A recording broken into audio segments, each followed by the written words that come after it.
Good evening, people. How are we brewing this evening? Welcome to another Brews at 10 here on my left eye. I'm your host, Lefty. You're all very welcome here this evening. Solidari-Tea, everybody, brothers and sisters, ladies and gentlemen. If you're not familiar with the channel, it's a channel that looks at politics and society from a left-wing perspective, I should say. Thanks for joining me tonight for the live stream. Okay, let's see who's around.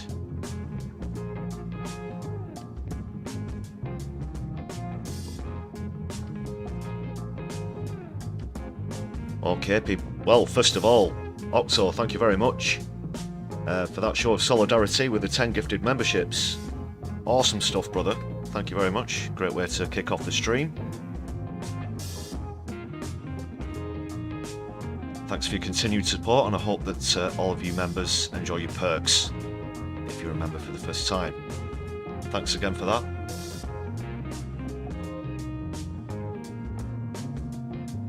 And we've got Mobius and Kits in the chats as well, and Flowsnake. Good to see you brewing well. Thanks a lot for throwing up the watermelons.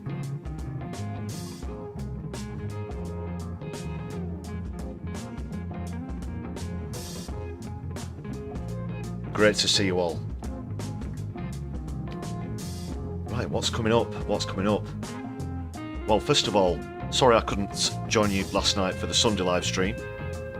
I had another engagement which unfortunately overran somewhat. Way past the normal scheduled time, so apologies for that. But we'll be catching up on a couple of bits I wanted to talk about tonight, as well as some developing stuff, some breaking news.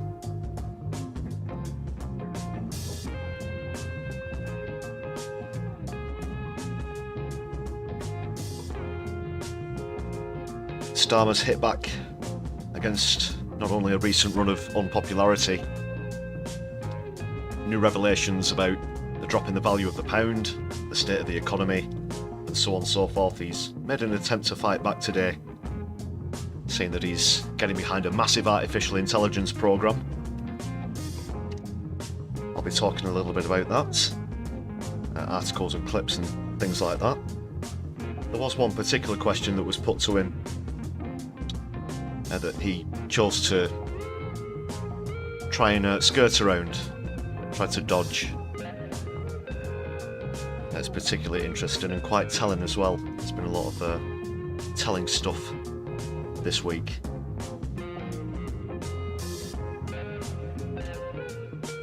What else is going on? It appears that Trump and Netanyahu might have had a bit of a tiff. I'll be talking a bit about that as well.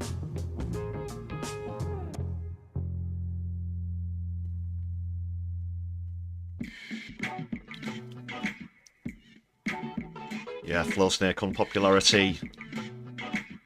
I missed one there where Starmer's concerned. Do as always, feel free to throw your tea-based puns into the chat.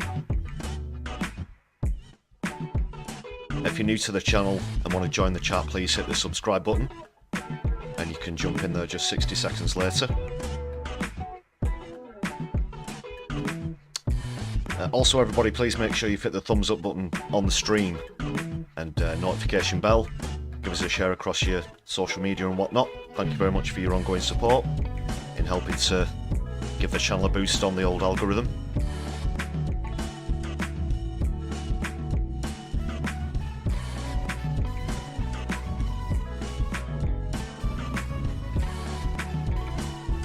I'll be doing a shout out to the members in just a moment. Thanks again, Chris, for those gifting memberships. I'll of course be updating the list immediately after the stream, so all those members will be added to live streams and videos.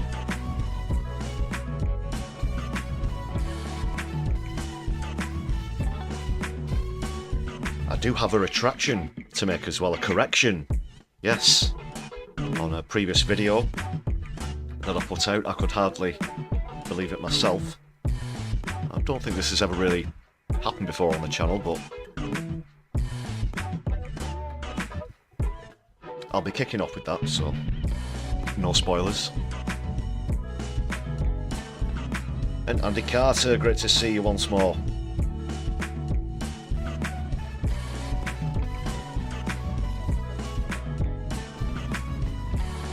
Of course, I'll try and keep things light-hearted as we go through, not just with tea-based puns and whatnots. I do actually have a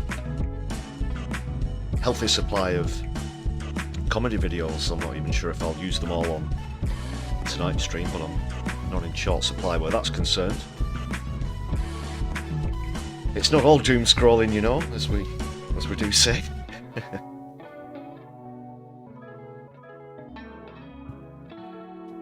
What else is there to get through? Oh, of course, the latest JSO protest as well. An action at Charles Darwin's grave earlier this morning.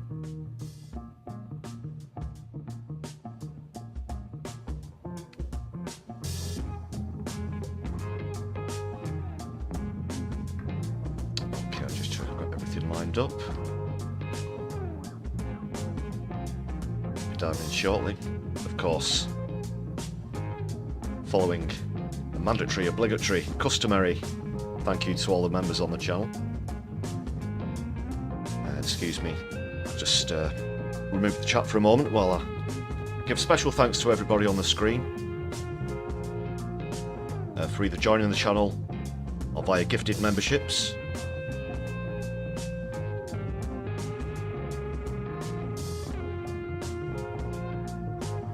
Thanks to every single one of you. The exclusive VIP Brew crew.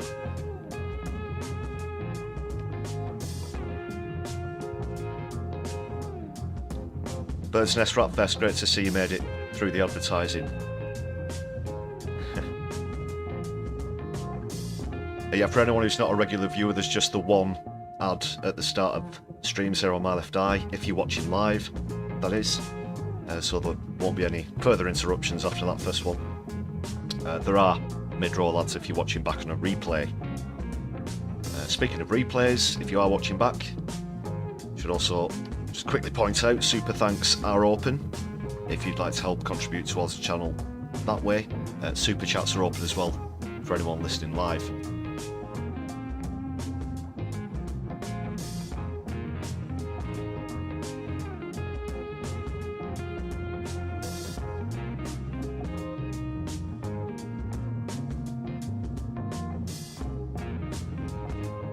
Alright, good to see more watermelons, Palestine flags, raised fists going up in the chat as well.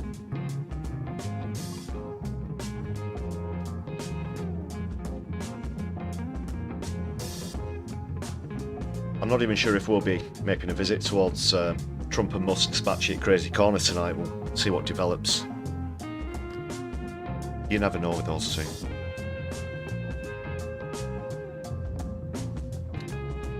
I do of course have a bit to say about Trump concerning Benjamin Netanyahu, but yeah, we'll come on to that shortly.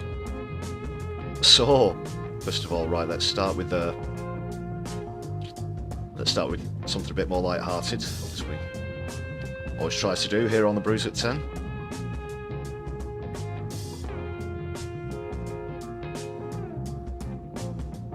And I think we'll go with this one first. It's sort of a two-parter.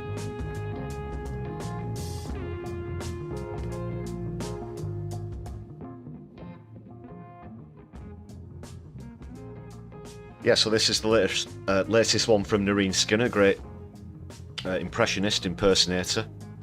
Featured her quite a few times before on the channel. You might remember a few days ago, it was sort of amongst the news, not a major headline, but she's written to Keir Starmer asking him to stop saying that she crashed the UK economy. Oh, goodness knows what goes on inside that woman's head. Also seen some clips from a recent interview that she did. The whole thing was an hour and a half long. I've fortunately not subjected myself to all of that, but from the clips I've seen, well, first of all, you have to question her sobriety. You certainly have to question how disconnected from reality that she is.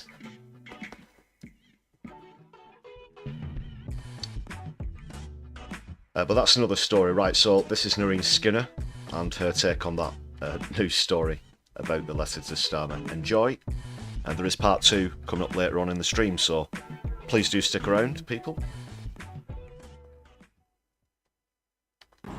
Liz, what are you doing? I've just posted a letter to Keir Starmer to tell him to stop telling people that I crashed the economy. Well, why are you doing that? Well, because he's making me look bad, and also I didn't do anything wrong. You know, my therapist said to me, what I need to do is I need to write a letter to say how I feel to these people. So I said to Keir, you are mean. I didn't crash all the monies, your group did, not me. And I only lasted 49 days. Can you imagine what I'd have managed to do in 60? I mean, look, you're making me look uncool, and I want to hang out with the cool people like Donald Trump and Elon Musk. It's not fair. So you, stop doing it, or I'm getting the police on you. I don't think your therapist meant that you should actually post the letters. But then how's Keir Starmer going to know how I feel? Look, I'm the bigger person here, and besides, if I tell everybody how I feel, then that way everyone will stop talking about it. I don't think that's how the media works. Who are the other letters for? Oh, I've got one for Jess Phillips with a citizen's arrest. I've got one for NASA, a big space thing, because obviously the moon landing was fake, and I want everyone to know that the moon's actually made of cheese. And I've got one for Rachel Thieves, because she's the biggest traitor of them all. And finally, a death threat to the lettuce. Those envelopes don't have addresses on them. I mean, that last one just says Ocado. Lettuces are in all supermarkets. Well, how many supermarkets are you talking? 1,000 at least. 1,000? Oh no, I mean, I'm going to have to write more letters. 1 times 1,000 is 49. Oh no, I need more gel pens. What did you put on the envelope to Keir Starmer? To the prick at number 10. Whoops.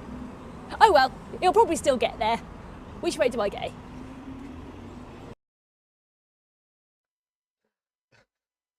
Yeah, perhaps not quite so far removed from the truth as you might think, but great stuff from Nerine Skinner.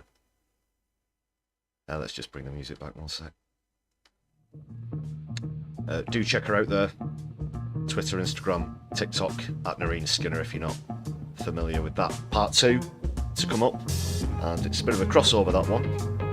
A video she's done with Matt Green. It was featured on the channel before. So that's a bit later on.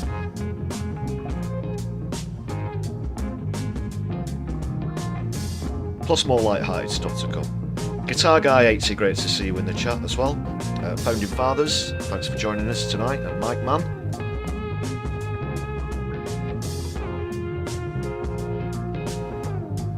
Yes, Morbius, the lettuce is cosplaying as a sane person.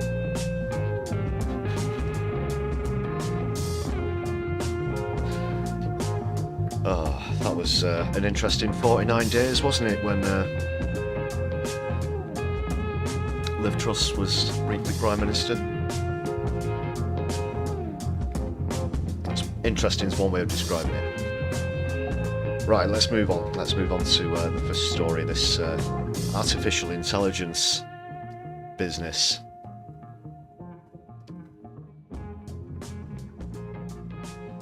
Actually, first of all, apologies. First of all, I just want to take care of this retraction that I mentioned, as it were, or correction. So the last video I had out on the channel was having a bit of a dig at Hollywood actor James Woods, who tweeted some absolutely terrible things about Gaza, encouraging war crimes and such. It did appear that he was getting a dose of karma. He went on CNN News and was crying at the fact that his home had burned down, his family lost everything, they'd have to flee from the Beverly Hills area. However, it turns out I noticed in the comments on the vid, someone was saying that apparently his house hadn't burned down. So I checked it out, and that does appear to be true. So while he was in tears on the news and garnering a great deal of sympathy from the host as well, as I remember, it appears that his house has actually survived. I'm not sure if this is, like, even worse. I'm pretty sure he did think his house had burned down. But it appears not. It appears not. So yeah, just a quick look at that. Just going to go over to the screen one sec.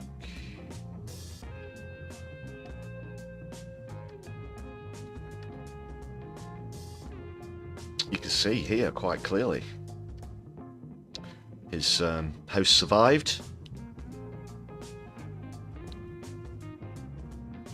The actor believed that his home had been destroyed in the unfolding LA wildfire disaster like thousands of others.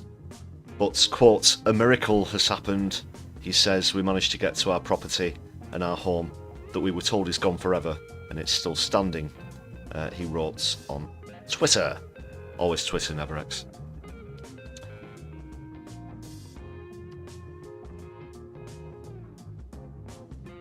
The 77-year-old star shared a video shot from his deck, emotionally listing off all the structures that have disappeared from the surrounding hillside, including his neighbours' homes. So there you have it. That's not something I was expecting to have to do, but there you go. I don't know. I think I'm still going to leave the video up. Might just put a sort of citation in the description or whatnot. Other celebrities, including Billy Crystal, Mel Gibson, and so on and so forth. Tom Hanks is in there as well. Reese Witherspoon.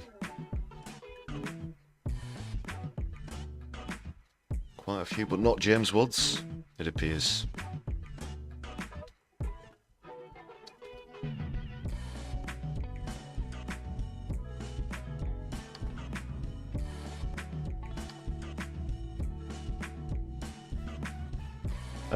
So I guess, you know, at the time it was accurate reporting. That was what everything was. It was on CNN for goodness sake, you know, doing an interview, which was what the video was about, all based around that interview, as well as his previous tweets, of course.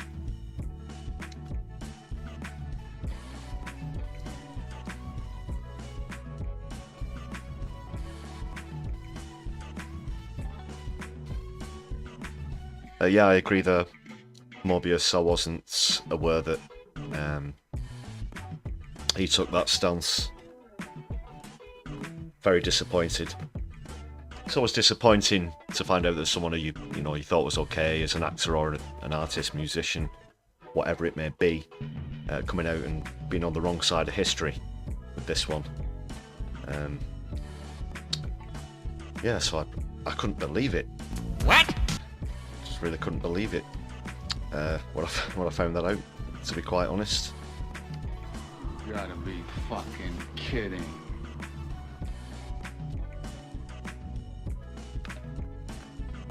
Oh well, still we go on. Quality reporting, quality streaming here on My Left Eye. Make sure you've hit the thumbs up button and notification bell, and do subscribe to the channel. Now look, I'll hold my hands up where I was incorrect. I'll always do that, you know, when required, which fortunately isn't very often.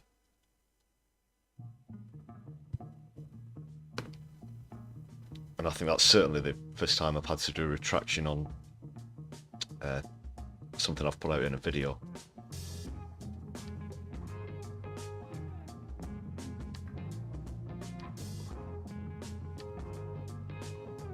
Okay, right, on to other things, on to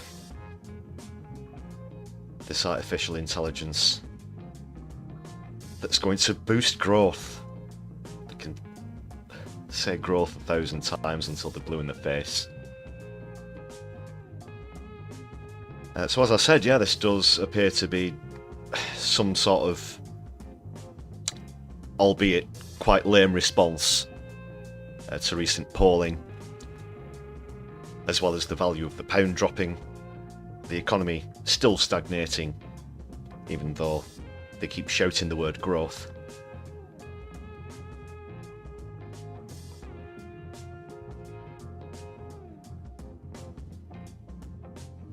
Right, let's see what's happening, people. Just go through a bit of the article first, and then I've got a clip from Starmer's announcement.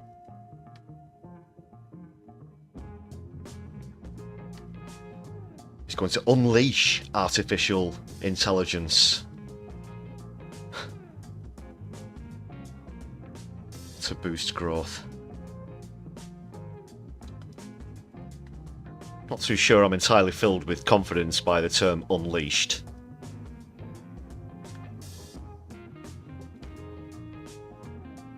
But Starmer has said that it presents a vast potential for rejuvenating UK public services in a speech setting out the government's plans to use AI across the UK to boost growth and deliver services. God, always with a deliver. Should we give it a ding? We're not on PMQs, but sod it. Or deliver. There he is. Oh no, let's do the big one. Right. Where was I?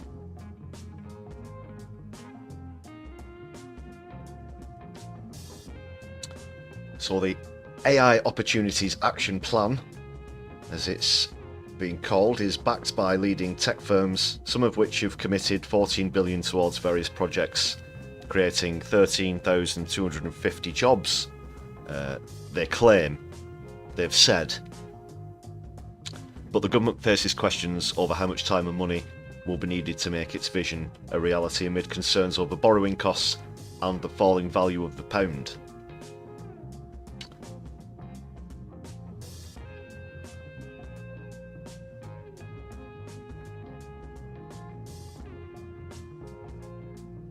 So Keith has said he wants us to become an AI superpower, mirroring former Prime Minister Rishi Sunak's drive to boost the UK sector so it could rival that of the US and China. I think copying the Tories hasn't exactly worked out great for you or the country, or the citizens, more importantly, of the country so far, Starmer.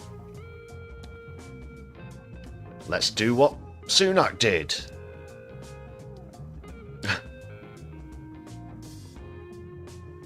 He added, in a worst case scenario, and this is it's nothing, you know, just don't panic or anything. I'm sure it'll be a very minor thing, but society could lose control over artificial intelligence.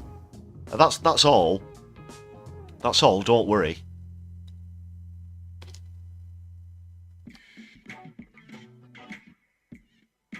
Let's have a look at some of the proposals. I do have a clip coming up about one specific part of it. That is where data privacy is concerned, and obviously artificial intelligence systems need data, they need input to analyse. And could your medical records be included in that? Well, I dare say they will, by the way you see Starmer dodge that question, but that's coming up in a bit.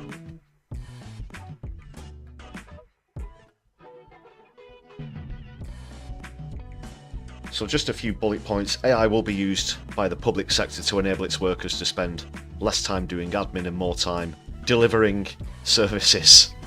It's almost as if Keith wrote this article himself. Delivering growth, delivering growth, delivering growth. So it says several of these zones will be created involving big building projects and new jobs. AI will be fed through cameras around the country to inspect roads and spot potholes that need fixing, of course. Teachers... Well, I think that's probably a little far-fetched if Keith doesn't mind my saying so. I can't see that one working out very well. For example, you could have a cat asleep on the pavement or something, and it might identify it as a pothole. Who knows? But anyway, let's crack on. Teachers and small business owners were highlighted as two groups that could start using AI for things like faster planning and record keeping. AI is already being used in UK hospitals for important tasks such as diagnosing cancer more quickly, and it will continue to be used to support the NHS. Well, will it?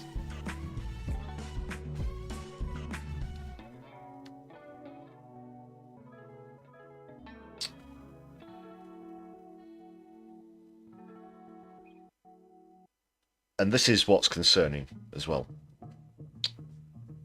There are continuing questions over the risks of introducing AI systems that can hallucinate or make things up,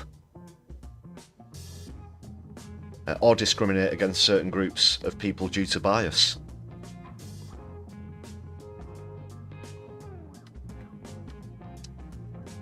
This isn't something that we should be rushing headfirst into.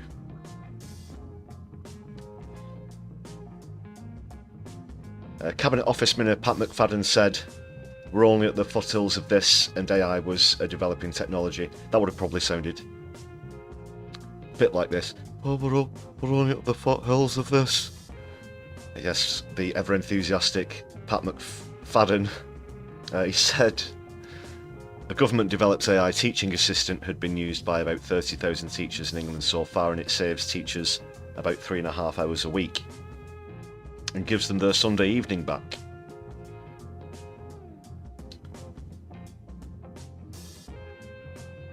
But no, this is far from perfect, and what they're actually going to do with it could be far from perfect as well. More specifically, as I was saying just there, what they're going to do to feed this AI, where's the data going to come from, and is that going to include people's medical records, for example? Well, this was put to Starmer.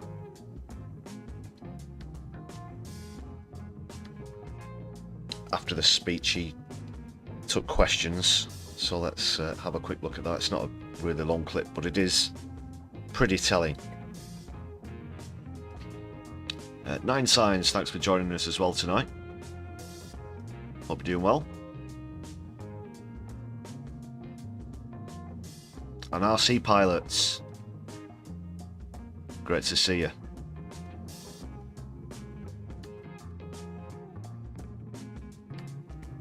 Oops, left that one playing.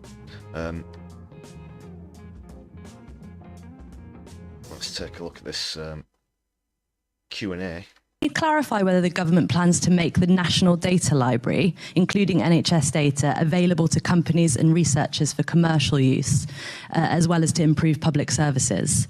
And if so, can you please talk us through what your current thinking is in terms of how that data will be priced?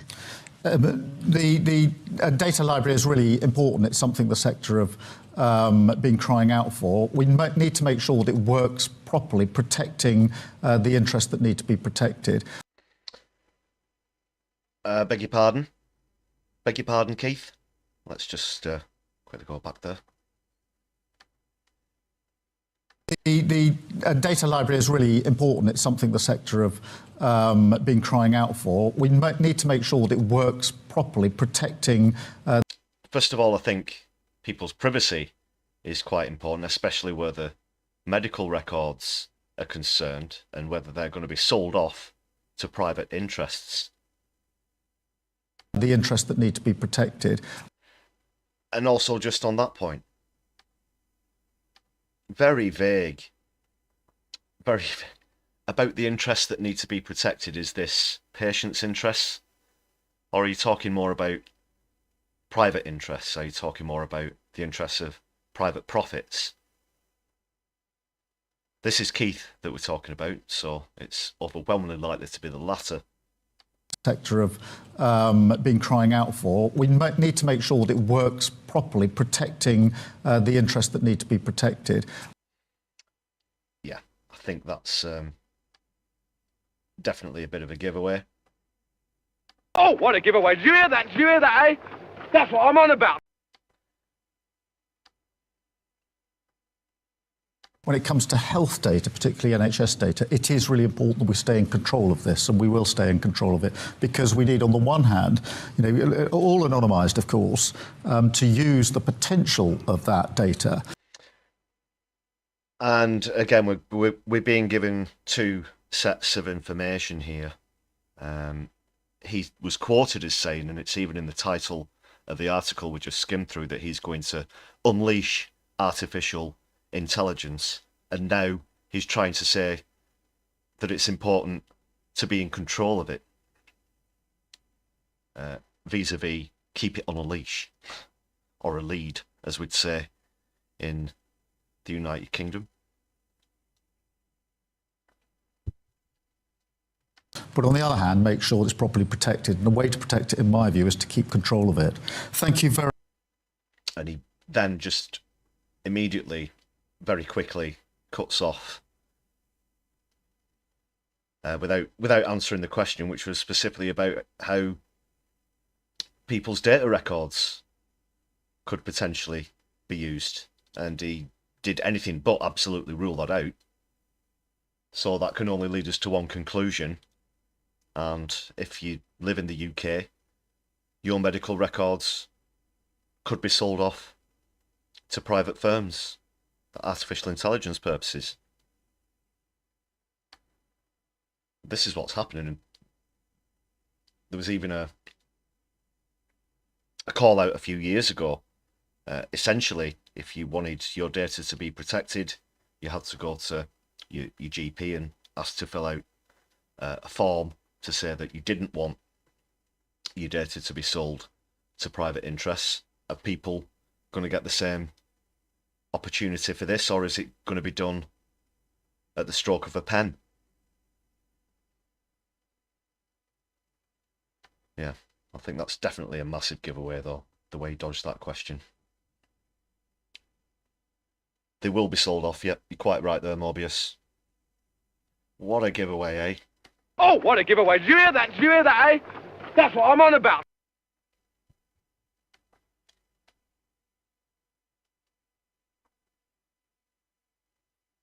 He's the thinking man's tool. Quite right, Andy. Okay.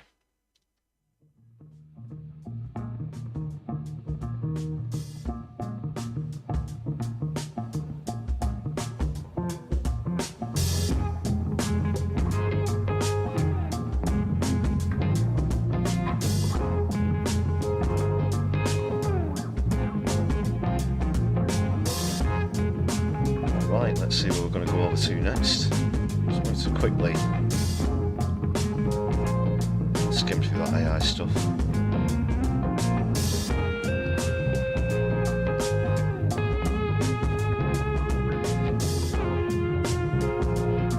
Well, there was this as well. Just a little sort of attachment to that last story, I guess. Given the fact that there has been continued decline in the economy, as I said, the pound going down in value as well. So much for change begins now, eh?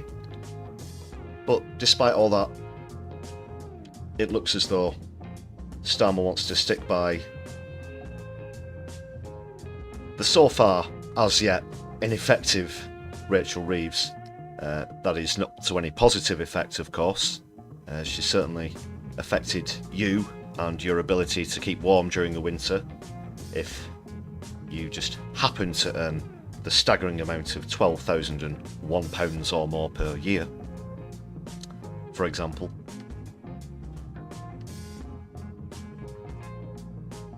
So again, like with the, I mean, I think this is how best do I put this, ladies and gentlemen, brothers and sisters? I'm not even particularly certain that Keir Starmer will remain Prime Minister for all of the Parliament, so how can he give guarantees that Rachel Reeves is going to be Chancellor throughout all of Parliament? There is a quick clip, let's just have a quick look at that.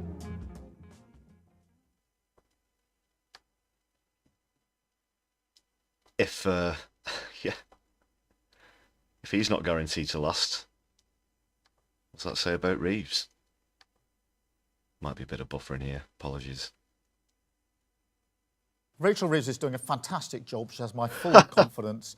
She has the full confidence of the entire party. How? She was given an incredibly challenging task at the budget because not only was the economy broken, but we had a She said she had difficult £20 choices, black but hole, no, she chose to and go along with many austerity. things that had been identified for spending which didn't have any spending attached to them. So she took the tough decisions. Tax the She's bloody right to take rich. the tough decisions, because as anybody who's turned around a business or organisation will know, if you're going to turn something around, you've got to take the tough decisions first. You can't identify a tough decision, then decide to put it off for 6 months or a year. Anybody turning around a business would never do that. Oh. Lame. Isn't he awful? Isn't he awful?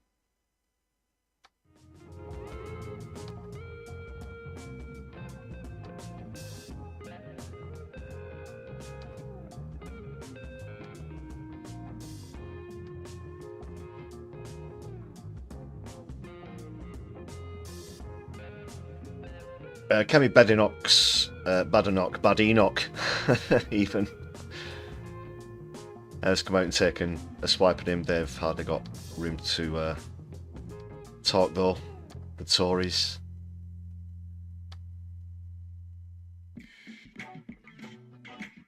How can he have full confidence in it? It's literally and it's all just hyperbole. It's a knee-jerk reaction to the drop in the pound. They have to show that they're strong and stable. Look at this, you know, yields on UK government 10-year bonds, highest since 2008.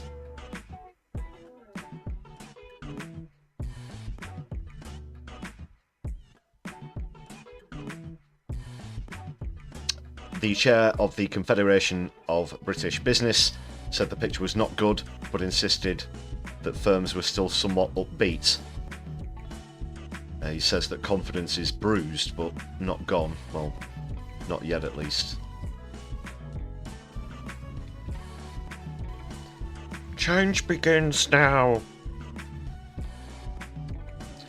Yeah, right.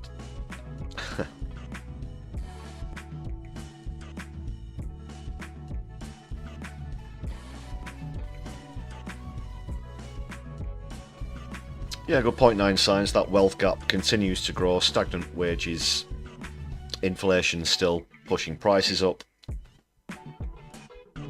As we see the gap between median and top earners get increasingly wider.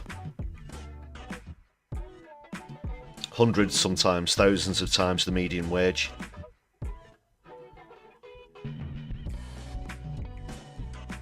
We're talking about trillions of pounds collectively.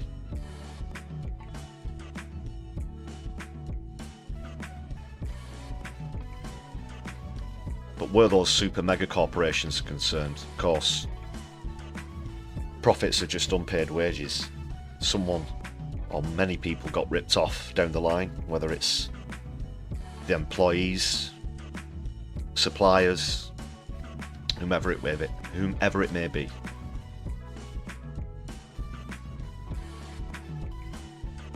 Morbius, who remember when £1 could get you a couple of bucks? I think it's about 80 pence to the dollar at the moment, isn't it? Somewhere around there, 80, 85. I don't know, I've not checked the exchange rates today. My butler didn't bring me the Financial Times this morning. I will be having words with him, of course. Right. I'll have a bit of a comedy break before we get on to other matters. We'll go for part 2 of Liv Struss's saga, having posted a letter to Keir Starmer. She's now going to be interviewed by Matt Green to explain what's going on. I'll be right back with you. So this is Nerine Skinner again, and Matt Green, who's featured quite a few times on the channel now. But great stuff. It's a great collaboration between these two. Always enjoy it. So, I understand that you've sent Keir Starmer a cease and desist letter. That's right. The things he's saying about me are unfair, false and defamatory. Such as? Well, for one thing, he's saying I was Prime Minister. What? Exactly. Me? Prime Minister? What a ridiculous idea. But... Can you really imagine me being in charge of a country? I mean, how would that even happen? It's madness. But... you were Prime Minister. Oh, here we go. Don't make me have to go and send you a letter. I'm running out of stamps. You were Prime Minister for 49 days. You were in office when the Queen died. Now you're accusing me of killing the Queen. Did you? How could I? I've never met her. You literally shook hands with her like 2 days before she died? Where? Balmoral. Where's that? Scotland. Never heard of it. But you remember the mini-budget, which caused a lot of disruption to the economy? Mini-budget? Is that something to do with the cost of small cars? You put it together with Kwasi Kwarteng. Now I know you're making things up. Ms. Truss, are you really suggesting we all just hallucinated you being in charge for a few weeks in 2022? Yes. If I had been Prime Minister, I would have done a good job. If I had done a budget, it wouldn't have been mini, and it certainly wouldn't have been a disaster. I'm good at things. I'm a winner. Well, you lost your seat in the Commons. I've never been an MP. So you're in denial. Why would I be in Egypt? So, what's next for you? I'll be doing lots of speeches in America. They love me there. Why? Isn't it obvious? Exactly. And then, who knows, maybe I'll come back to this country and save it. Because what this place needs is fresh ideas, different voices and a new leader. Maybe I could run for office for the first time. Thank you, former Prime Minister. Right. What's your address? Oh, wonderful, wonderful. She's off on one. She's off on one again, people. Look out. Lock up your doors. Liv Struss is around. Be careful with the pronunciation. Okay, I guess I'll do a segue. We'll just keep the lightheartedness rolling with a solo Matt Green video.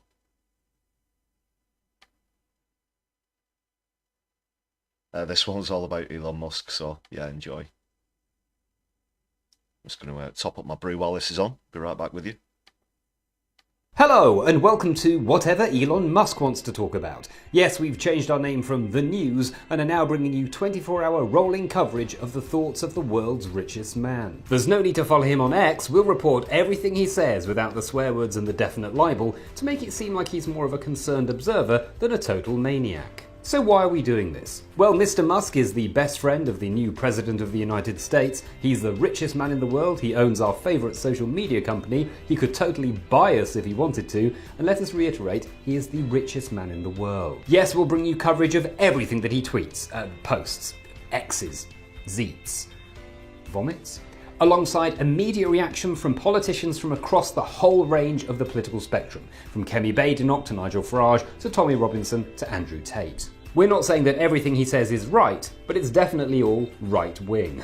That's just a joke, Elon. Please, don't block us. We need this. Now, this week, the government voted against a Conservative amendment to the second reading of the Children's Wellbeing and Schools Bill, which called for a national inquiry into grooming gangs. In the old days, we might have explained that that's called a wrecking amendment, and if it had been voted for, the entire bill would have been derailed. It's a common parliamentary tactic used by oppositions to make it look like MPs are voting against something when it's really just a political trick. But forget all that, now we'll tell you that Lord Musk thinks it's a disgrace and that Keir loves child abusers, and leave it at that. Yes, over the next few days we'll bring you exclusive, if you're not on X, coverage of how King Musk wants to overthrow the British government, release criminals from prison, and also declare himself the funniest man in the world and the best at video games. And also something about how Emperor Musk got pubes before all the other boys and definitely kissed his girlfriend last night, who is definitely real. Yes, if you're after a mix of adolescent neurosis, racist psychosis, and old-fashioned bullying and chauvinism, then we've got a show for you. I mean, after all, it's not like there's anything else to talk about.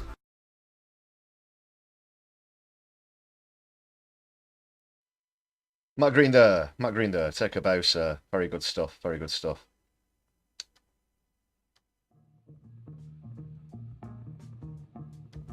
Speaking of Musk, did you see the recent poll in there? Things haven't gone too well for him in the polls since he decided to stick his oar, or try to stick his oar, into UK politics. His favourability rating has gone down to somewhere around the 20% mark. I don't have the actual graph in front of me right now, apologies. But it's not worked out. It appears to have backfired.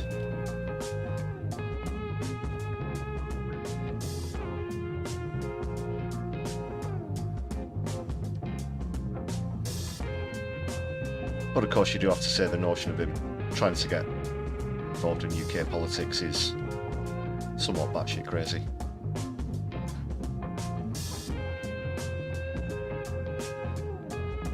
So yes, please do check out Nerine Skinner and Matt Green there. Tough luck, Elon. Sir Musk of Cloud Cuckoo Land, as Andy Carter correctly describes him as in the chat. Yeah, nice one, Andy. And great to see Politics Clive as well. And Super Tiny, how you doing tonight? Good to see you.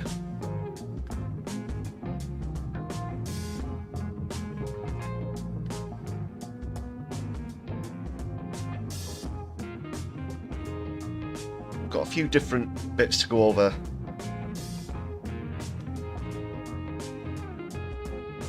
Where the Middle East concerned, let me think.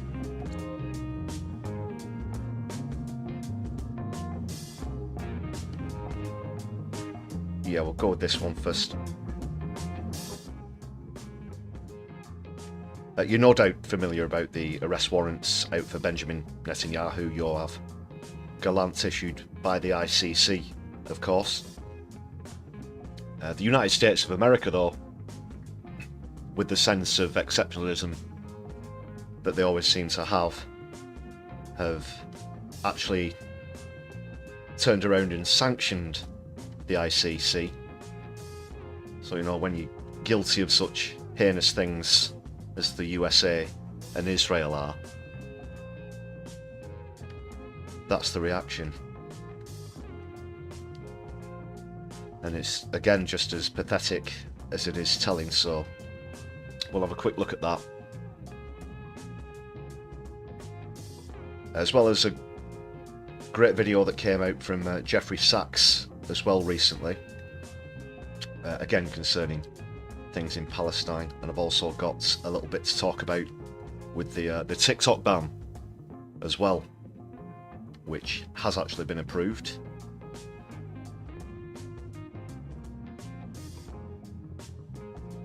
So we'll start with these sanctions first, and it really is quite dystopian now.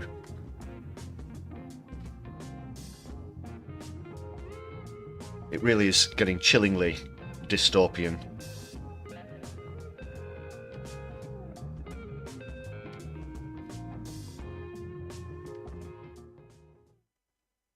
Also this week, the House will vote to impose sanctions on ICC officials and put the ICC prosecutor Karim Khan back in his place. He does not have jurisdiction over Israel or the United States, and it is outrageous that they're issuing arrest warrants for Prime Minister Netanyahu.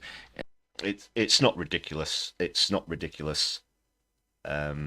Israel and the United States are one of the few countries who aren't actually signatories to the ICC, but the warrants themselves are valid. Should Netanyahu or Gallant find themselves in the territory of any of the signatory countries, then they can be arrested under international law. That's the way it works. To call this ridiculous is an insult to justice just as much as it's an insult to democracy. And just because the USA want to back Israel to the hilt, let them ride roughshod over international law and continue to supply them weaponry and the funding to do so, as well as intelligence and other such things. It's not only an insult to justice, as I said,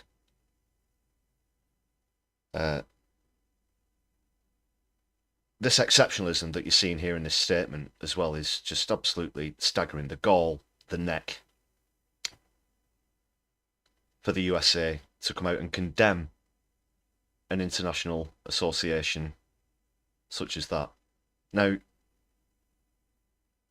I'm going to come on to a specific case later on where international arrest warrants are concerned. There's a specific case of an IDF general who's currently in Rome. People are calling for his arrest. I'll go on to that in just a moment. This is shocking. This is shocking. And that's quite right, Nine Signs. The translation you put up there. America is isolating itself further from the rest of the world against it. And they are. Just, you know, who do they think they are? And Israel's defense minister Gallant. The ICC is actually equating Israel and Hamas, even as Hamas still holds Israelis and American hostages. It is. No, they're not equating them. What Israel have done over decades, as well as since the escalation in 2023, is abhorrent. Far worse than anything that you could accuse Hamas of. And while I do, obviously, condemn hostage-taking, there are thousands upon thousands of Palestinian hostages in Israeli jail as we speak, arrested illegally, without charge. They're being held, and absolutely disgusting, horrible things are happening to them while they're being detained as well. So it's not an equation. They're not on a even keel, on a level playing field by any scope of the imagination. What Israel have done is absolutely morally reprehensible. Just absurd. The House will not tolerate rogue actors who circumvent international law to attack Israel and threaten America. Rogue actors. We're talking about the International Criminal Court here. And as you can see, the United States of America clearly think that they're above and beyond international courts, whether they're a signatory or not.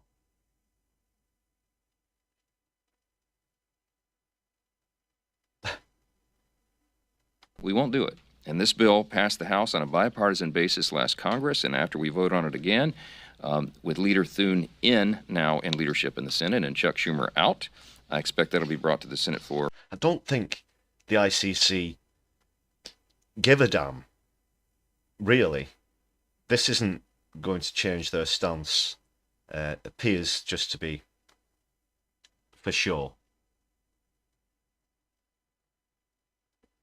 To continue to reassure Netanyahu that they're on his side. Although there does appear, it's been reported in the last couple of days that there may have been a bit of a tiff. Yes, a bit of a spat between Donald Trump and Benjamin Netanyahu. We'll come on to that in just a moment. Let's see what you're saying there in the chat. Hope the chat's coming through okay. There we go. Sorry, it does freeze temporarily now and then. Do bear with.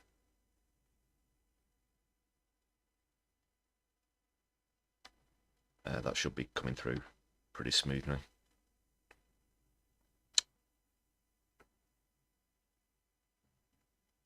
Yeah, okay.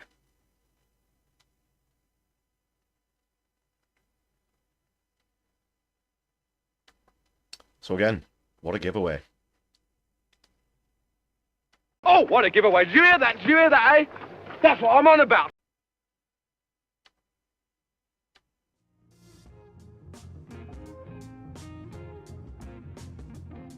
Andy, yeah, there was that story, just very quickly on that, before we go into this disagreement, apparent disagreement between Trump and Netanyahu.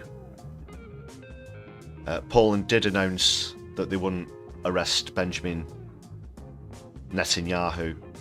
This would, of course, be around his visit to Auschwitz, because there's set to be a memorial there, of course. But they did come out and say that they wouldn't arrest him. Now, given what that ceremony is there to commemorate, surely, as we in the UK have obviously different forms of remembrance, but the message should certainly be, of course, to never let atrocities like that happen again. But here we are in 2025, and we're seeing this unfold before our very eyes. In fact, the perpetrators even go so far as to gloat about it on the TikTok channels, which we'll be talking about soon, of course.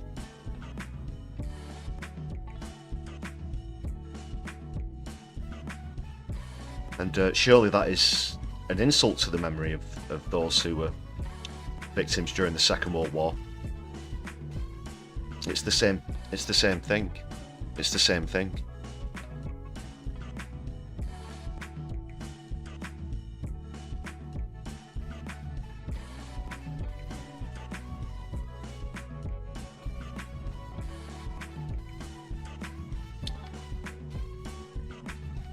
Yeah, so this disagreement then. I've not got the original clip. We'll just quickly have a chat about that.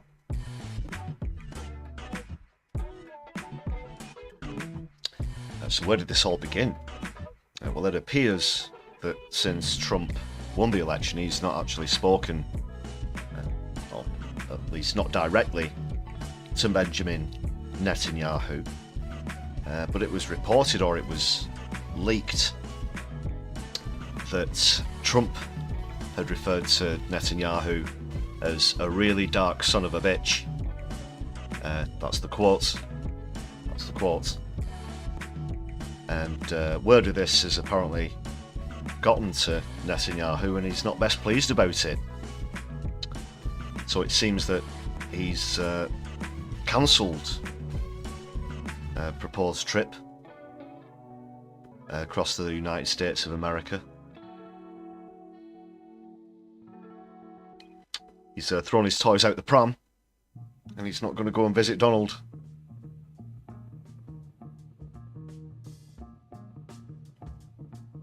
Although I think part of the official explanation is that Netanyahu is supposed to be recovering after an operation for colon cancer, I believe.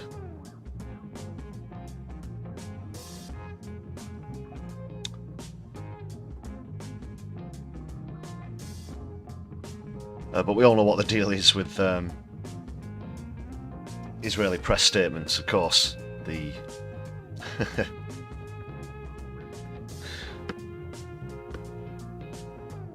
the lack of facts that they have a reputation for.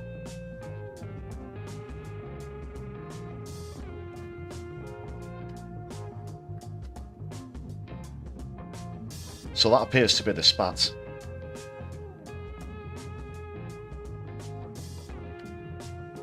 Although I'm not sure if there's too much in that, to be honest. I'm expecting, unfortunately, Trump and the United States to continue to get behind Israel. Talk about being on the wrong side of history. Just having a quick skim through the chat here.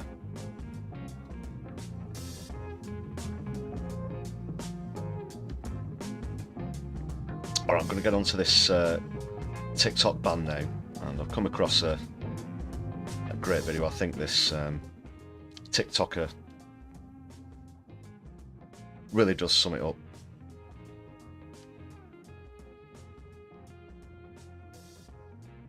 So yeah, please do enjoy this, and this is basically all the details about the ban, which has been approved now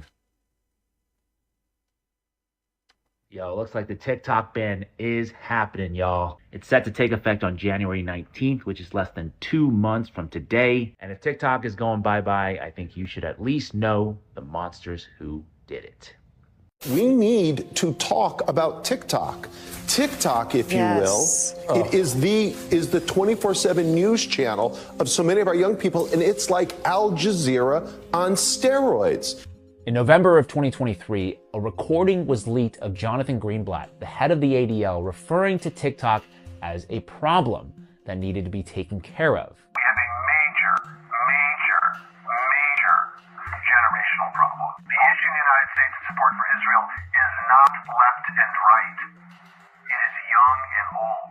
And so we really have a TikTok problem, a Gen Z problem that our community needs to put the same brains that gave us Tagli, the same brains that gave us all these other amazing innovations, need to put our energy toward this, like fast. Now, one interesting side note here is that I came across an ADL report expressing frustration that they couldn't access TikTok's analytics the way they can with every other big tech company. Like, should they be able to do that? Anyway, now we're about a month into this war, and all these studies started coming out, making claims about the proliferation of anti-Semitism on TikTok. The most notable one from a statistician and tech executive named Anthony Goldblum. He tweeted out on November 30th that a study he commissioned concluded 30 minutes a day on TikTok makes someone 17% more anti-Semitic. Politicians like Nikki Haley would then go on to regurgitate this claim on national television. We do need to ban TikTok once and for all. And let me tell you why. For every 30 minutes that someone watches TikTok, every day, they become 17% more anti-Semitic. Except that survey didn't say that at all, because A, it conflated anti-Israel and anti-Semitic sentiments, which I believe to be different.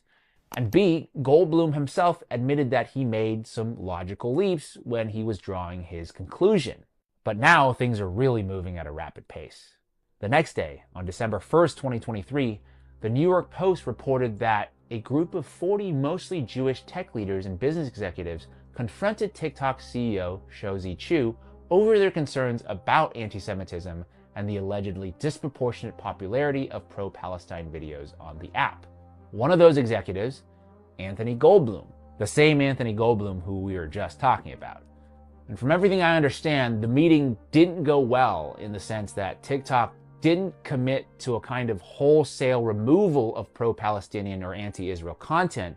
So from then on, the fight against TikTok pivoted from a kind of PR battle that we were just looking at to now laying the groundwork to push legislation through that would ultimately ban the app. In March of 2024, a bill was introduced in Congress, H.R. 7521, called the Protecting Americans from Foreign Adversary Controlled Applications Act, sponsored by Representative Mike Gallagher.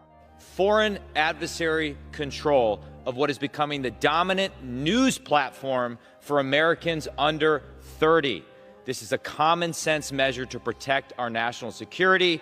I urge my colleagues to support this critical bipartisan legislation. The argument is one we've heard before. TikTok, owned by the Chinese company ByteDance, could pose a threat to US national security by harvesting user data, and its algorithm could also be weaponized to, quote, brainwash Americans. Now, these concerns I do think are valid in a sense, but I think it's worth noting that companies like Facebook and Google engage in similar data collection practices, and then they would go on to sell this data to China. So China is getting the data anyway.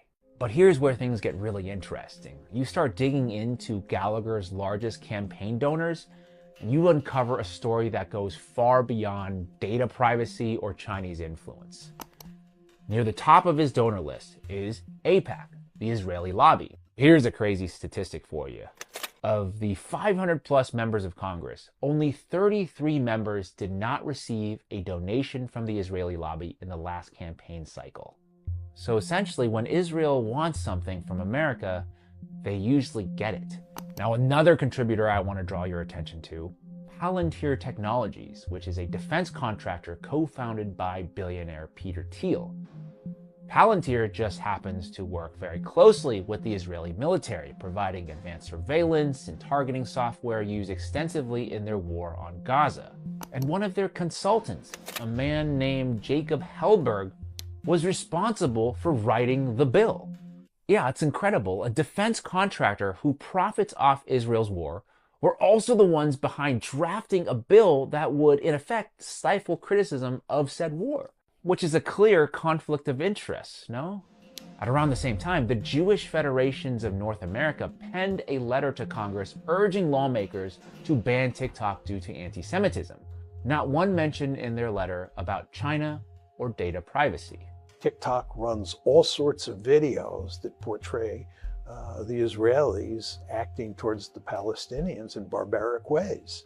And when young people see these videos on TikTok, they obviously become remarkably sympathetic to the Palestinians, and they think badly, to put it mildly, of the Israelis.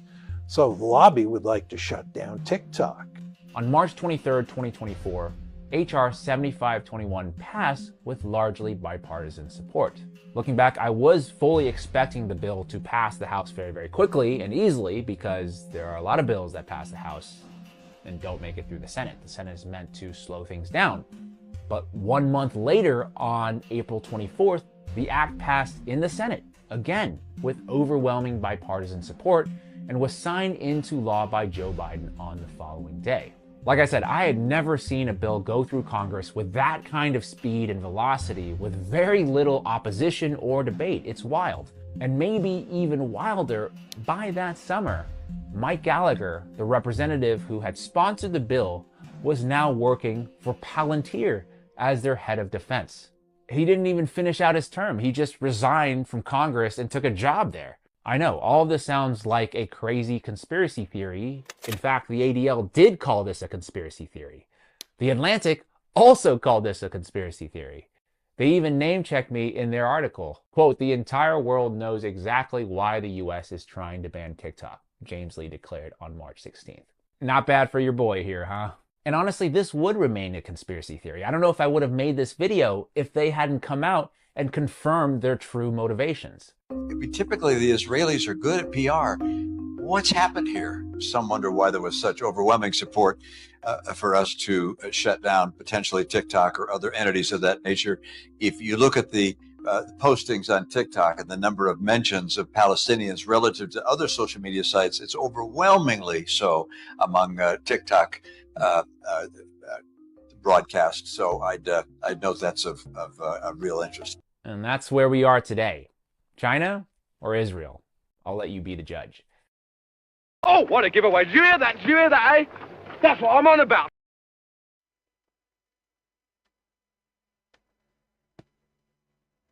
Yeah, great stuff there, James Lee. Please do check him out. That was a brilliant assessment of the TikTok ban there.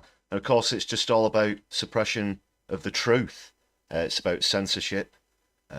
It's about trying to stop information and the truth with it from getting through to young people. TikTok, of course, being an overwhelmingly massive platform for young people on social media.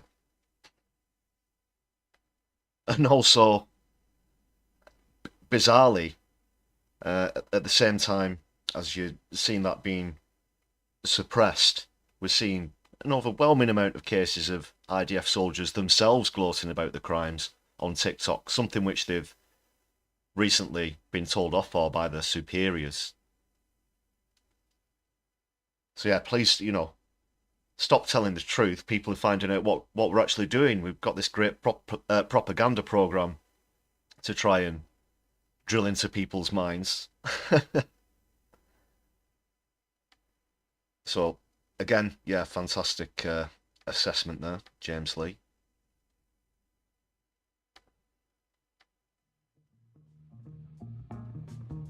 Well, let's see what you think about that in the chats. Mobius, you've not been on TikTok, but the platform does inform the kids about the horrors happening. It does. It does indeed. I'm not on TikTok either myself. Just Twitter, Blue Sky, and Mastodon as well, for anyone who's new to the channel, you can check us out there. Still on Twitter for now, that is. Though I have been having a few problems with it myself. But that's another issue. Right, more about this TikTok. Yeah, they are very proud about their law breaking.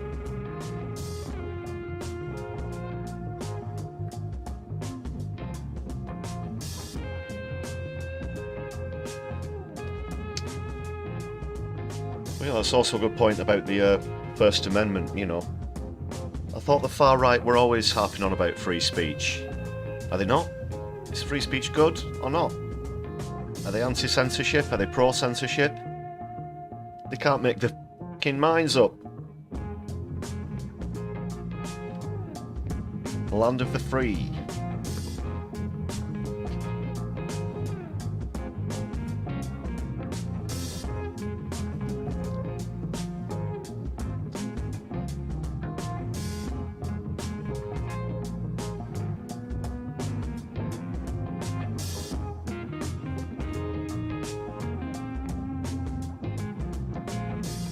Yeah, or, you know, so that comes in tandem with, of course, a massive amount of bias towards Israel where the mainstream media is concerned. It's a two-pronged approach.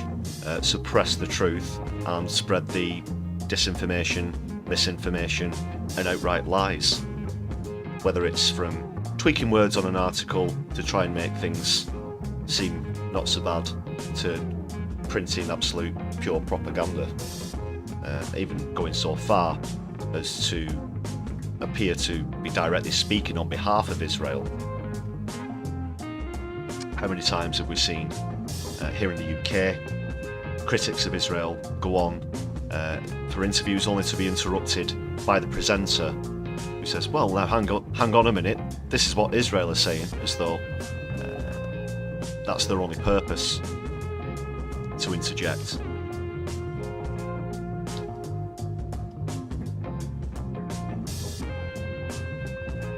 But if they were doing the job properly, if they were real journalists, they would have concluded by now that, of course, everything that Israel says is going to be a lie. Of course, they're going to deny everything that they're accused of. And likewise, on the flip side, being the true narcissists that they are, anything that they would accuse Palestinians of is just a confession to their own crimes, as we're more than aware of by now, ladies and gentlemen, brothers and sisters. A little more on Palestine just before we go over to this recent Just Stop Oil action.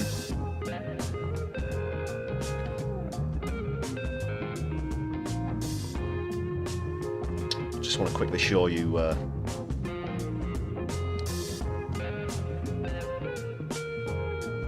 tweet I did mention. Wrong bookmark, apologies.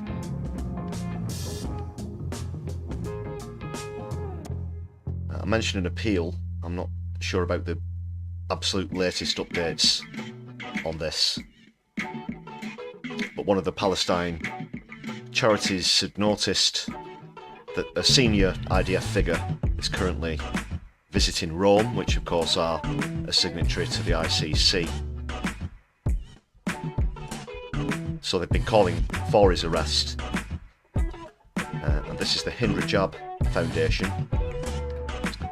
For those of you who aren't familiar with the Hindrajab Foundation itself, it is of course named after a very unfortunate young victim of Israel's crimes in Palestine, a 5-year-old girl who was killed after being trapped in a car, and her harrowing final words and thoughts were revealed to the world.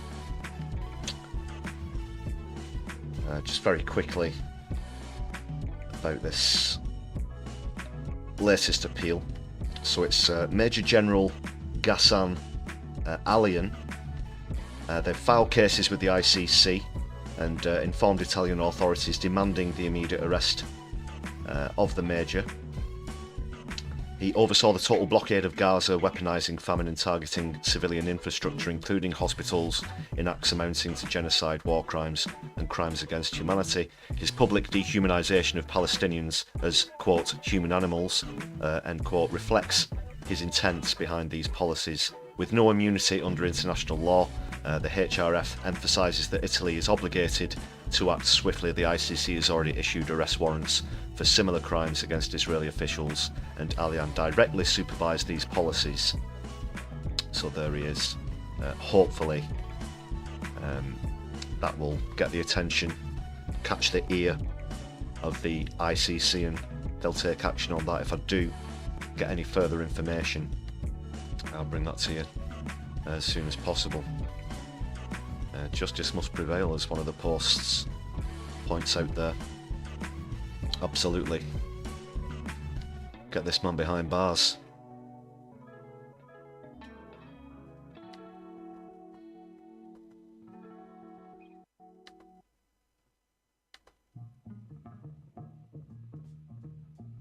And of course we always show support and solidarity with Palestine here on My Left Eye, as we do in the city of Manchester, where this broadcast is comes to you from this evening. So here's a quick look at the latest demonstration which took place at the weekend.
Solidari-Tea, Solidari-Tea, as always. Thanks a lot for throwing up the watermelons and Palestine flags again in the chat, people.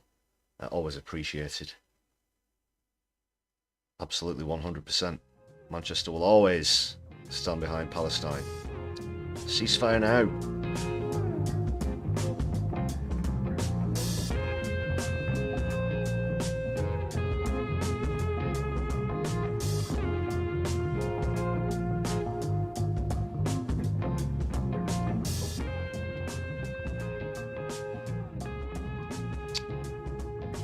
Yeah, Mobius, that's a good point. Hind Rajab, the case of Hind Rajab is one of those that is just absolutely imprinted, burned in to your mind. You know, fortunately, we witness a lot of things in this occupation that you can't unsee them, you can't unhear them, and I've seen a lot of things, including that poor young girl, Hind Rajab. Yeah. But we stand together and we fight for justice for people like Hind Rajab, Stephen Lawrence, Damiola Taylor, as Mobius has reminded us about in the chat as well. All unnecessary victims of hate in one form or another.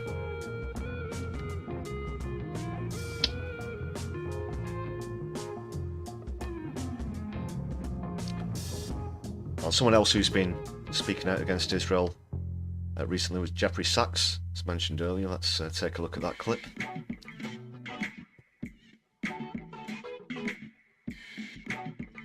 And then I'll move on to another story that also, bizarrely, isn't a news story. Lefty, what in the bloody hell are you talking about? Well, I'll come on to that in just a moment, after this brilliant declaration from Jeffrey Sachs.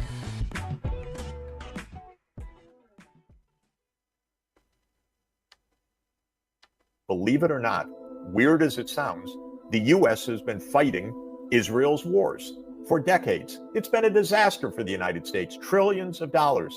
By the way, the Israel lobby puts in, $100 million and it gets out trillions on the other side of absolutely horrendous, useless, reckless wars fought on Israel's behalf.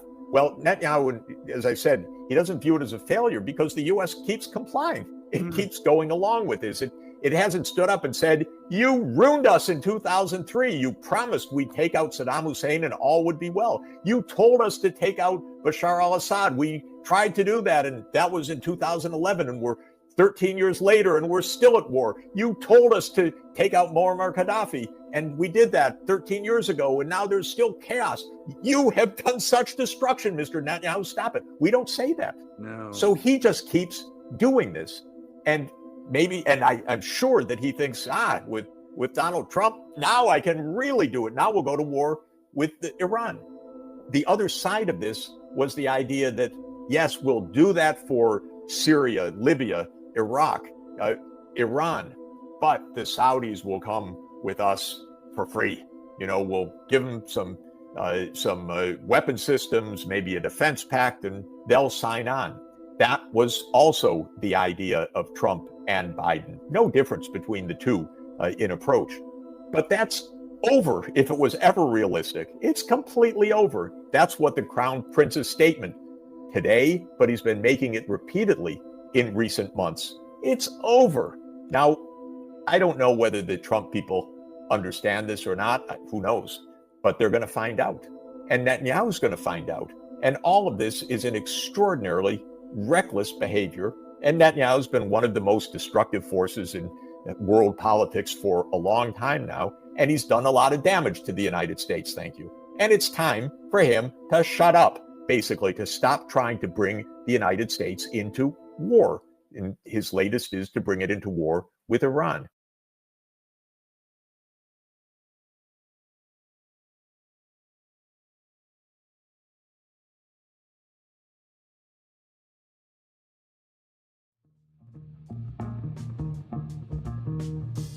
Well said, Jeffrey Sachs. Yep, for decades and decades and decades, they've had a free pass all across the Middle East, which has suffered so much destruction. You look at those historical examples there as well, the most prominent of them, apart from what's happening currently, of course, being Iraq. Where will it end? When will it end? Atrocious.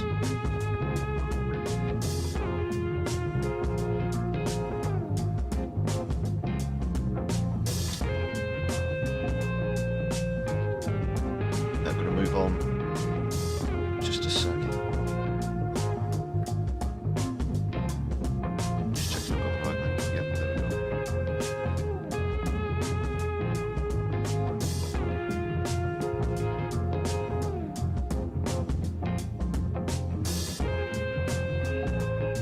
Okay, so something that has actually been missing from the news that you think could be pretty high up there, given the recent rhetoric during the last couple of weeks. Of course, going back to Elon Musk trying to stick his oar into UK politics and the non-stop rhetoric and false information being spread around concerning grooming gangs. Attempts to link them with migration, of course, coming from the far right. You'd think with all that in the air that this story that currently seems to be missing, as I said, would at least be one of the headlines. So I'm sure that quite a few of you watching and in the chat will already be aware of this story that isn't a story because it isn't in the headlines. A former Labour MP, who's also the head of a Zionist lobby, was arrested, I think it was a couple of days ago, apparently by a sting operation looking to hunt out groomers. And in this particular case, the former MP believed that they were going to meet a 15-year-old boy when they were seized upon by police and later arrested. We appear to have had a raid as well from No Justice. Very warm welcome to everybody joining us from No Justice. You're all very welcome here this evening. This is My Left Eye. We're just going over some of the latest stories, or well, even non-stories, as I just mentioned. But thanks a lot for joining us, Solidari-Tea, and thanks with No Justice. If you're not familiar with No Justice, that's at No Justice MTG.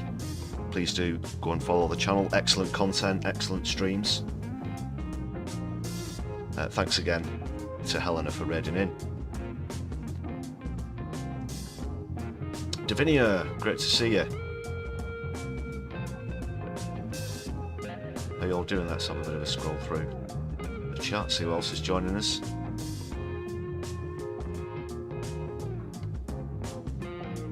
Hopefully the chat will stay nice and smooth. Yes, Doc Davies, I am alive. Apologies for not being with you last night on the Sunday stream. I explained at the top of the stream, but just again, I had another engagement which unfortunately overran. So again, apologies I couldn't be with you last night. But great to see you. Great to see you.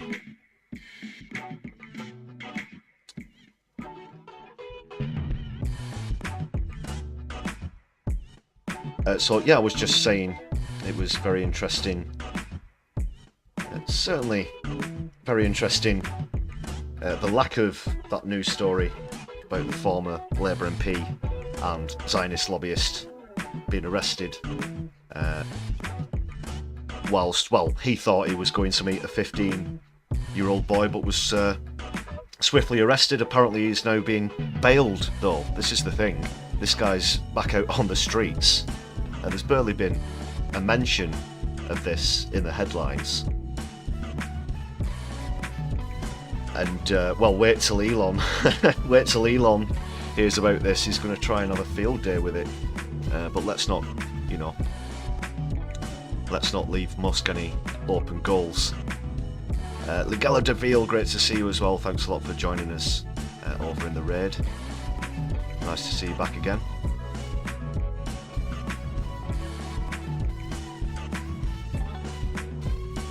It is the end, but the end has been prepared for.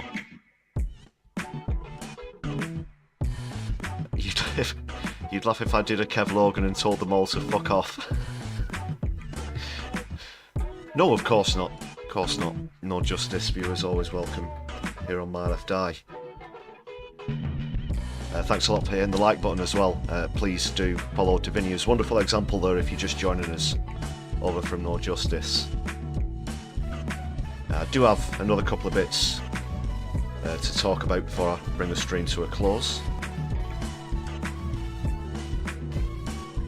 Yeah, I was just in the middle of giving that story a quick mention when you all raided in, but I think I'll move on now. It was just an aside, so I think I've not got any articles or whatnot prepared. So it's very interesting, isn't it? Very interesting that should happen. Go on, I'll just give it one more on the giveaway. Oh, what a giveaway. Did you hear that? Did you hear that, eh? That's what I'm on about. Yeah, there's going to be plenty of ammo for that coming up. Right, next story, what have we got? You might have seen this one from earlier. Two members of Just Stop Oil, fellow JSO supporters, were arrested earlier for an action let's take a look at that.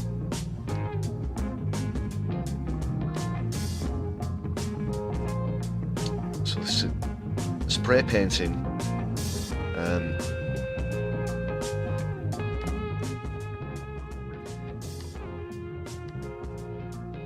On Charles Darwin's grave. I've got a clip coming up. We'll hear a little bit from the two women who were arrested after spray painting. Should very quickly, of course, point out this is just cornstarch. It's not permanent. It will come straight off. You can take that from me. Don't worry. Though I'm saying this in my capacity on my own YouTube channel, not as any sort of official JSO spokes, but yeah, that's the way it is. So don't worry about any permanent damage. So this happened at about 9:30 this morning. Alison Lee, who's a retired teaching assistant from Derby, and Di Bly, 77-year-old former chief executive of Reading Council from Road, were involved in the action. But it did remain open for visiting, apparently. So, what's this all about? Well, they said they've done this because there's no hope for the world. I'll be playing a couple of clips in a moment, just quickly read through this article. They said they've done it on Darwin's grave specifically because he will be turning in his grave because of the 6th mass extinction taking place right now. Ms. Lee added she believed he would approve because he was a good scientist and he would be following the science, and he would be as upset with us as us with the government for ignoring the science. The EU's Copernicus Climate Change Service, also known as C3S, confirmed on Friday that last year was the warmest on record globally and the first calendar year that the average temperature exceeded 1.5 above pre-industrial levels. Of course, many COP meetings ago, it was decided globally that that absolutely should not happen, and now here we are in 2025. Let's check out a video.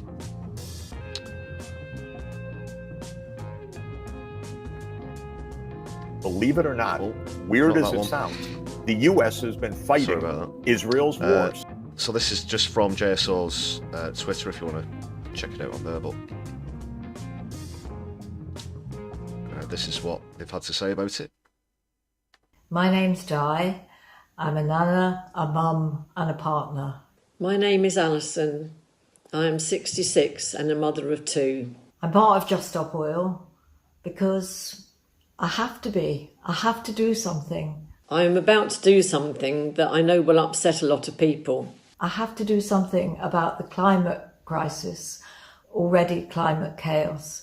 How can normal society cope when supermarket shelves are empty of food due to farmers' crops failing? Billions of refugees, California burning, the poorest people in the world suffering the most. I believe Darwin would approve of my action today. We need scientists today to cut through the lies and smokescreens of the rich and powerful. Absolutely, yeah, I've got to say that I agree, obviously. I am biased, of course, being a supporter of Just Stop Oil myself, of course. But Darwin being a scientist, I think he'd be absolutely appalled to see the collapse of ecosystems. Being the great biologist that he was, of course. He used to be on the back of a £10 note, for goodness sake.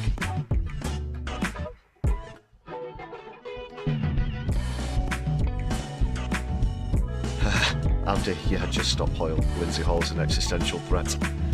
That's another matter entirely.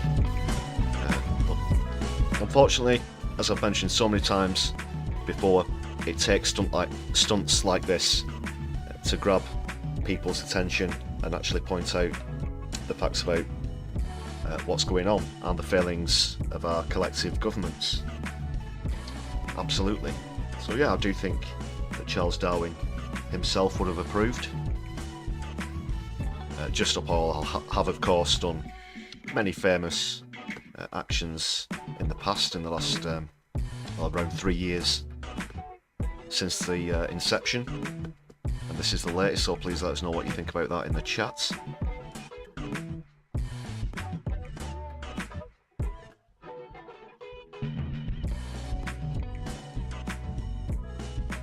Yeah, Davinia, Charles Darwin was essentially a scientist who came up with the theory of evolution, Origin of Species being his most famous work. He was challenged by many at the time, of course, perceived it to be impossible. He faced, of course, a great amount of persecution as his ideas challenged other theological positions at the time.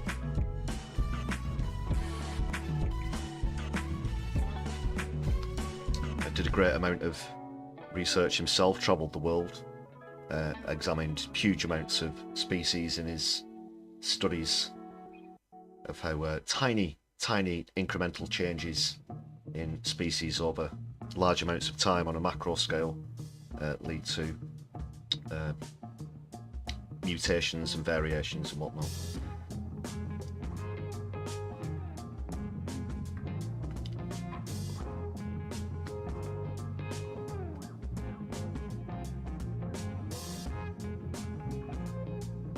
Mobius, you think Attenborough approves? You get David and Richard mixed up? Well, yeah. David's, of course, the nature documentary one, and Richard's the one who does the fictional one on Jurassic Park.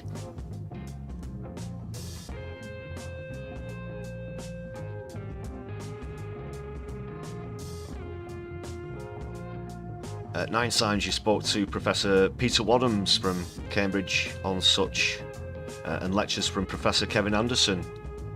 Yeah, I've had the privilege of hosting talks that Professor Kevin Anderson has done. Fantastic climatologist, former UK government advisor as well, and a former UN advisor on climate change. And of course has done a lot of work here in Manchester at the Tyndall Centre, and was a professor here in Manchester as well. Great guy.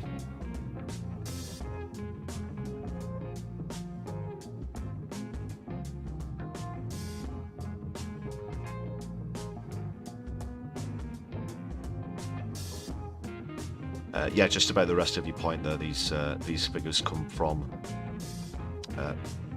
post-industrial revolution. That is the 1.5 degree mark.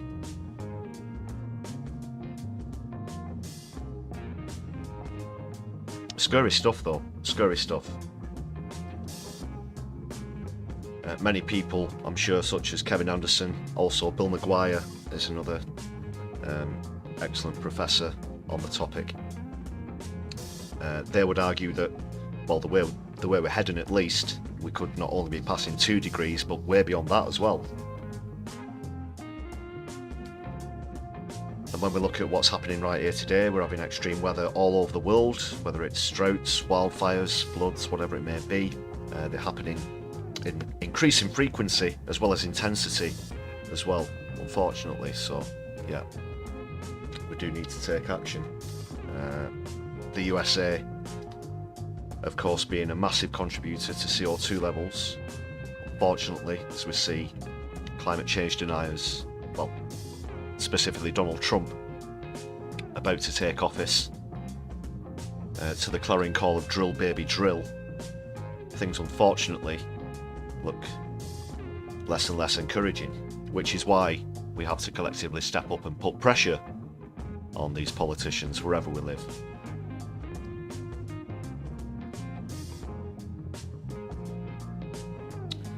Very good point there as well. It is a fine line between turning people off the cause or onto the threat.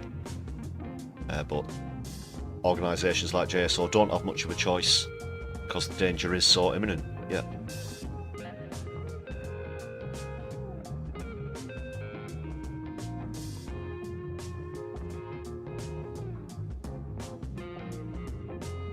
You're right there as well. I hope I'm pronouncing your name correctly in the chat. Uosh, please do correct me on that. Apologies. But the 1.5 thing, yeah, the importance of that is it's essentially what's known as a tipping point. Once you get past 1.5 degrees on average, it triggers off basically a runaway greenhouse effect, and there's a point of no return. And even if then you absolutely had zero CO2 output at all, it still wouldn't matter because of the runaway effects that will trigger so many collapses of ecosystems. Also, ocean current streams, air current streams. Very scary stuff. A very good point there. And methane, yeah. Methane's several times worse than CO2 in terms of the greenhouse effect. And the more ice that melts, the more's going to be released. Yeah, great point.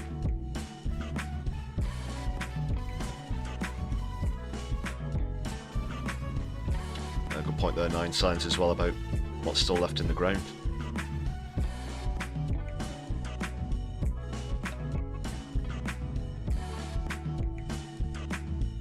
Yeah, it looks like you're all equally concerned as I am. Thanks a lot for your comments in the chat about that.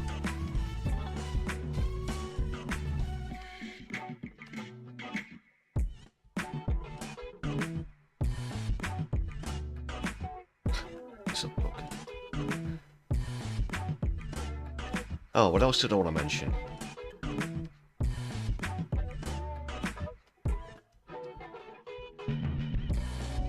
Oh yeah, have any of you good people in the UK, I saw an advert for this earlier, there's going to be a Channel 4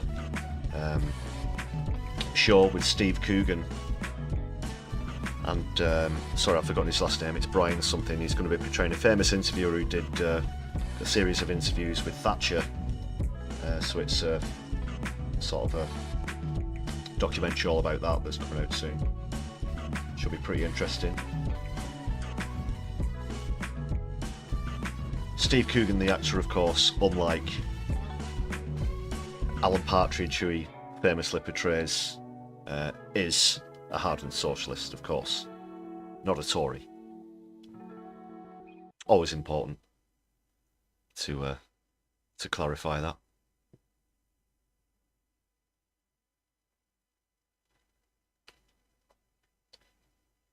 All right, people.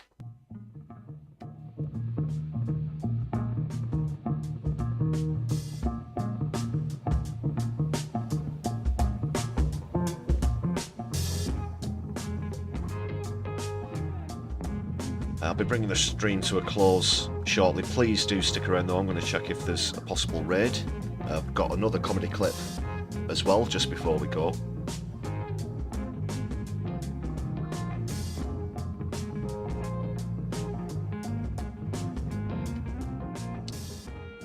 This is a quick one. This is the latest one from Talking Heads. Please do enjoy. Check out Exploding Heads if you're not familiar already.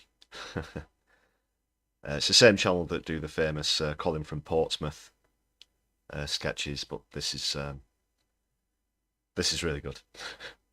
In light of the changing political climate, a leading CEO has announced that his company is to become full fascist. He's here on the line now. Good morning. Hello, delighted to be here. Now, it was a toss-up for you whether to be kind to everyone or to embrace full fascism, but world events have shaped your thinking, haven't they? Yeah, I'm very relieved we are that it's the latter. We spent ages umming and ahhing as to whether we should treat everyone as equal, but no, I'm delighted to announce that from now on, our products, Dry Nights adult diapers, will be a full-blown fascist entity. An amazing turnaround, and you've received great coverage on the BBC and Sky News. Jealous. Oh yes, yeah, very pleased with that. Yeah, can I just say, we are still looking to welcome our customers from LGBTQ plus communities and ethnic minorities, just not as much as mainstream accepted people. And you announced here that your packaging will embrace total free speech, free from fact-checking. Yeah, very important that. We've been extremely limited in what we're able to write on our packaging, but I must say it's so liberating to be able to write whatever we f***ing well want on the side of our boxes, and f*** you for thinking otherwise. Thank you for your time. you very much. Exploding heads there, and free plug for what were they called?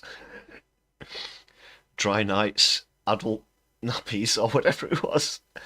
Oh, yeah. Do check out the Exploding Heads. Also, shout out, massive thanks to Andy Carter and Mobius in the chat for the gifted membership. Solidari-Tea. Great stuff. It appears that nobody's live at the moment, but there is a All Shorts stream scheduled, so I'll stream into, I'll redirect or raid, as it were, into All Shorts, unless anyone's got any immediate suggestions. Quickly before we go, let me know. I'm just going to quickly take the chat off while I give a customary thanks to all the members on the channel. Speaking of memberships, thanks again to Andy, Morbius, and of course Chris earlier for the gifted memberships.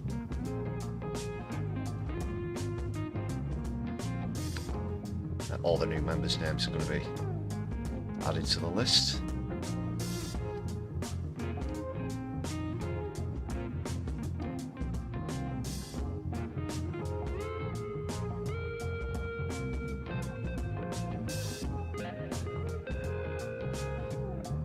Thanks again, people.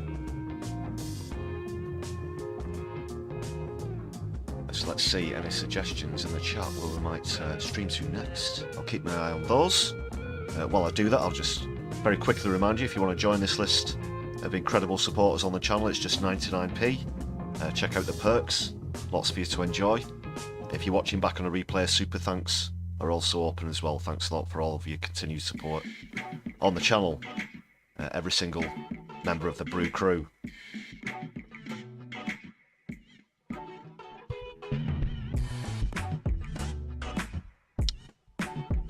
And, thanks for the reminder for the thumbs up there. I highly recommend you follow Nine Signs' excellent suggestion there.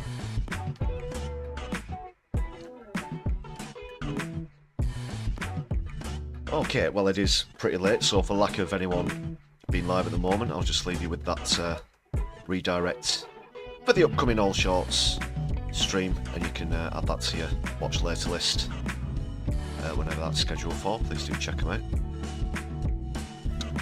out. Thanks again to Helena at No Justice for the raid. It's been great to have everyone over here at My Left Eye from that stream. Please do hit the subscribe button if you've enjoyed the stream. I'll be back with you on Wednesday for PMQs. Might have a video or two out in the meantime as well. But until the next time I see you, wherever it is, take care everyone. My Left Eye, be seeing you soon. Good night.